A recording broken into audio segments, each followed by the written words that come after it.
Saudara-saudara yang diberkati Tuhan Allah yang Esa, kiranya kasih-Nya menyertai kita semua. Amin.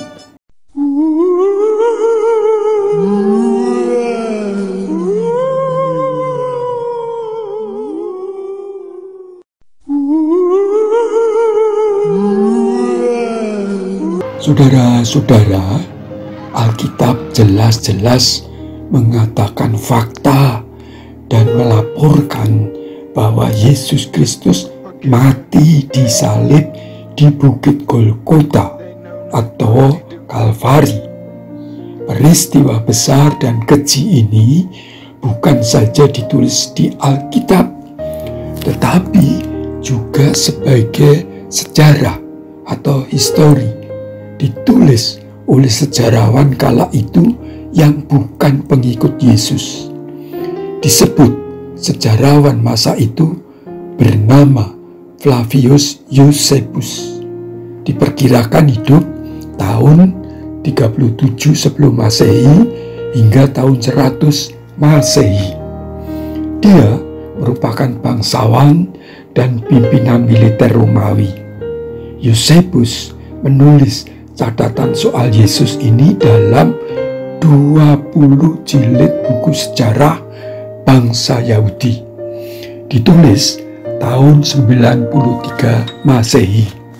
Selain itu, catatan tentang Yesus muncul dalam Annals of Imperial Rome, sejarah abad pertama Kekaisaran Romawi yang ditulis sekitar tahun 116 Masehi oleh senator dan sejarawan Romawi Tacitus.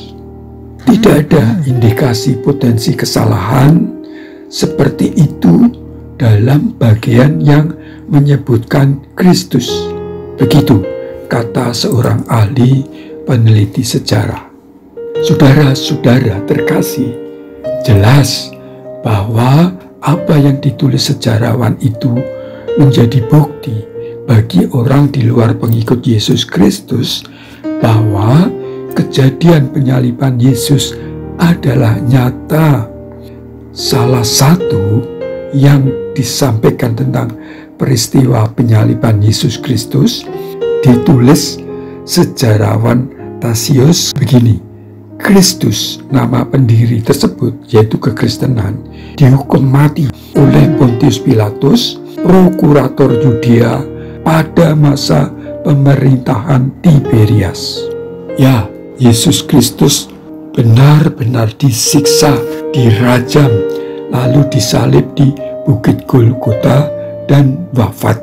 Peristiwa besar ini ditulis di keempat Injil, yaitu Injil Matius, Markus, Lukas, dan Yohanes, serta sejarawan tersebut.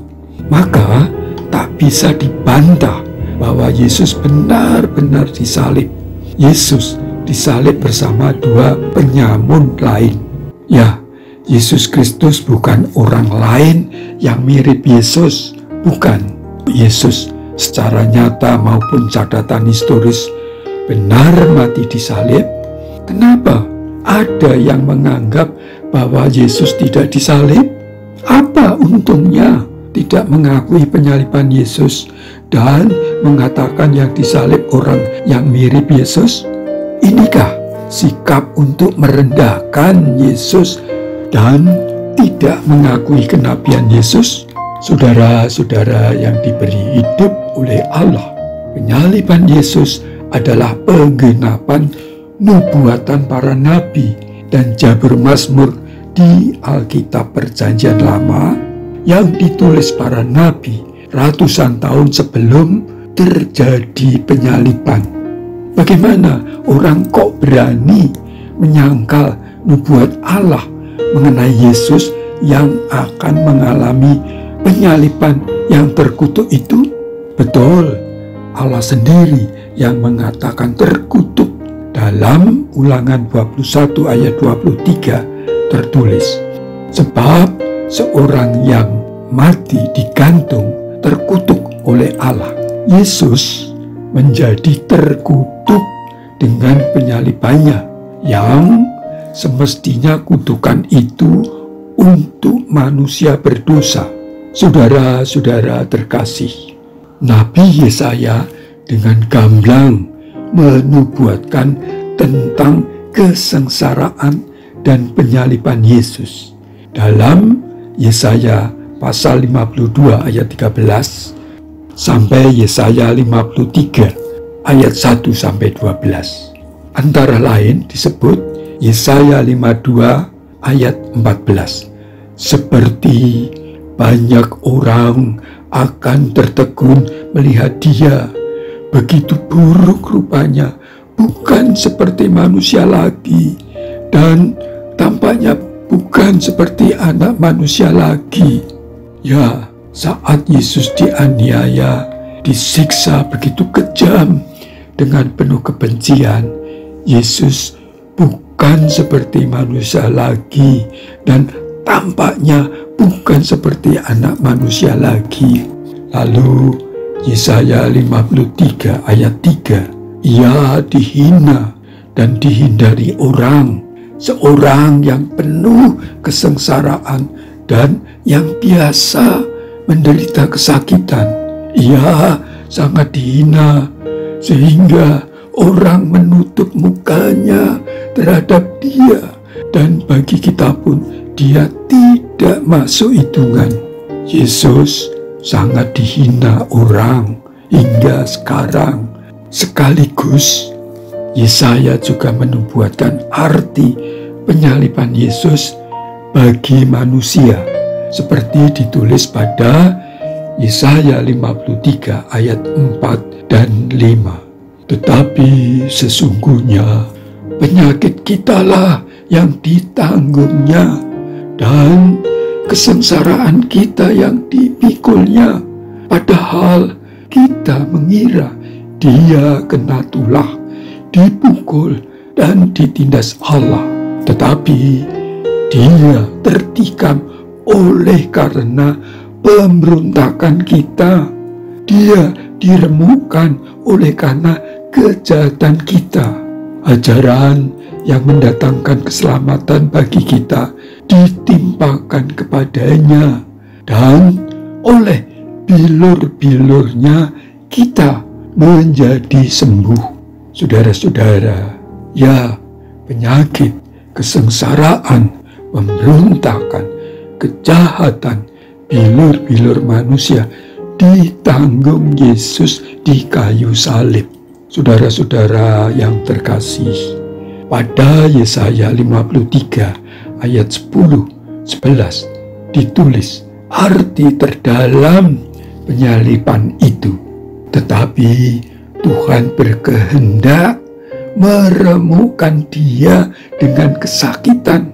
Apabila ia menyerahkan dirinya sebagai korban penebus salah, ia akan melihat keturunannya, umurnya akan lanjut, dan kehendak Tuhan akan terlaksana olehnya. Dan hambaku itu sebagai orang yang benar akan membenarkan banyak orang oleh hikmatnya, dan kejahatan mereka dia pikul. Saudara-saudara, ayat ini jelas sekali menunjukkan kasih Allah untuk menyelamatkan manusia melalui penyaliban Yesus. Tuhan izinkan remuk pada dia, Yesus, dengan kesakitan dirinya, yaitu Yesus, sebagai korban penebus salah, dan hambaku itu, yaitu Yesus, sebagai orang yang benar akan membenarkan banyak orang oleh hikmatnya, dan kejahatan mereka, yaitu kejahatan manusia, dia pikul. Saudara-saudara, nubuatan yang gamblang jelas bahwa Yesus harus mati di salib guna menebus dosa, memikul dosa manusia, dan membenarkan manusia di hadapan Allah. Artinya manusia dibenarkan di hadapan Allah, dianggap sudah benar dan tidak lagi menerima hukuman neraka, tetapi hidup kekal. Ya, hidup kekal. Saudara-saudara, pada masa pelayanan Yesus sendiri 4 kali memperingatkan murid-muridnya bahwa dia akan diserahkan ke tangan manusia yang tak mau mengenalnya, lalu disalib dan bangkit pada hari ketiga. Namun murid-muridnya tidak paham, seperti ditulis Markus 9 ayat 33.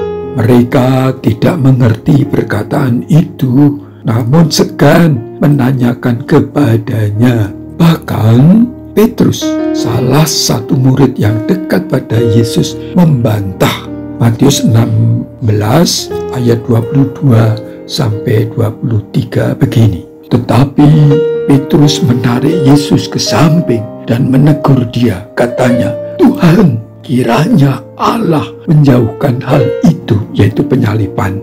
"Hal itu sekali-kali tak akan menimpa engkau."